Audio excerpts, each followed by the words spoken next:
नमस्कार शेतकरी बंधूंनो, मी भागवत जायभ आहे. गजानन कृषी सेवा केंद्र बेरुळा, तालुका औंढा नागनाथ, जिल्हा हिंगोली.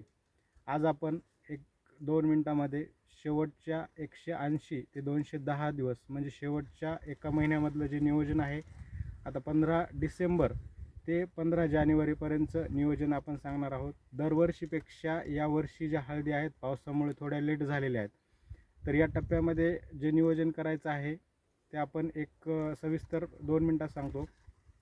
आत्ता सध्या हळदीमध्ये जी स्टेज आहे ते आता या स्टेजमध्ये बऱ्याच जणांच्या हळदी आहेत. ह्या शेंगा पूर्णपणे लांबलेल्या आहेत. आता ही जी टोक जे आहे ते पांढरं पडल्याच्या नंतर हे वाढणं जे आहे ते बंद झालेलं आहे. आता ही पूर्ण शेंग वाढलेली आहे. आता या शेंगाला हे जे पोटडोळे आहेत हे पण चांगल्या प्रकारे वाढलेले आहेत. तर या स्टेजमध्ये आत्ता नत्रयुक्त खताचा वापर करणं टाळावा. आता इथून पुढं 05234, 04247 जे हाय पोटॅशयुक्त खतं आहेत हे वापरावेत, जेणेकरून या डोळ्याचं जे वजन आहे हे भरल्या जाईल. 05234 याच्यासाठी की ही जी जाडी वाढण्यासाठी मदत होईल आणि हे जे शेंगा आहेत ह्यासुद्धा भरल्या जातील.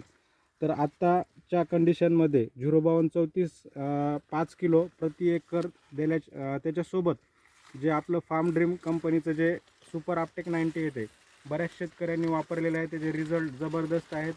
या शेतकऱ्यांनी सुद्धा वापरलेलं आहे. एकदा नाही तर 2 वेळेस वापरलेलं आहे. आपण बघू शकता ह्या कांड्या ज्या आहेत या ह्या ज्या कांड्या आहेत पोटडोळे आहेत हे सुद्धा लांबलेले आहेत.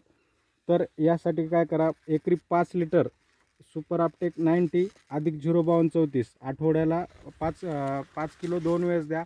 म्हणजे जर आज रविवार आहे, आज जर सोडलं तर पुढच्या आठवड्यात परत एकदा 05234 द्यायचं आहे. आणि ते दिल्याच्या नंतर त्या एक वेळेस सुपर आपटेक 19ची जी 5 लिटरची कॅन येते ती आपल्याला सोडायची आहे. जेणेकरून हे जे पोटडोळे आहेत हे पोटडोळ्याचं जे वजन आहे, आता ही पोटडोळा आहे, हे पोटडोळे आहेत हे वाढतील आणि आपल्याला वजनामध्ये, कुरकुमींमध्ये आणि लश्चरमध्ये खूप फरक पडणार आहे. आता या शेंगाला बघा तुम्ही किती भारी शेंग फुगलेली आहे.